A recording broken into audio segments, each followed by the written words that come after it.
ওয়ালাইকুম আসসালাম ওয়া রাহমাতুল্লাহি ওয়া বারাকাতুহু। জি ভাই, ভালো আছেন? আছি, আল্লাহ রাখছেন। তো দেখলাম হঠাৎ করে এখানে এসে বসে গেলেন। এই শ্বাসকষ্ট আছে, তারপরে হার্টের সমস্যা আছে।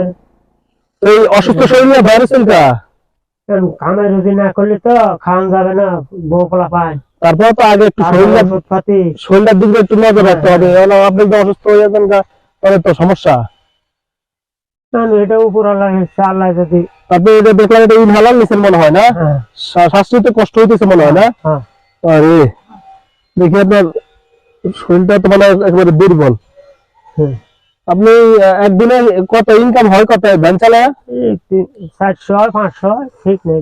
ও আচ্ছা আচ্ছা, যাক না, এই অবস্থা তো আপনার ভ্যান চালানো কষ্ট। আপনি আজকে বাসা যায় রেস্ট নেন, ঠিক আছে? রেস্ট নেবেন আজকে। আজকে আর কোনো ভ্যান ট্যান চালানো যাবে না, ঠিক আছে? আপনি এখানে রেস্ট নেবেন। আমি আপনাকে আজকে যে ভ্যান চালার যে টাকাটা পাইতেন ওটা আপনাকে আমি দিতেছি।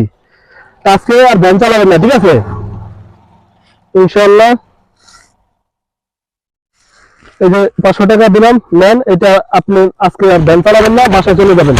বাসায় যাওয়া বিশ্রাম নেবেন, রেস্ট নেবেন, ঠিক আছে? শরীর প্রতি নজর রাখবেন আর আমার জন্য দোয়া করবেন ইনশাআল্লাহ। আল্লাহ ভরসা করে। ওকে, আসসালামু আলাইকুম ওয়া রাহমাতুল্লাহ।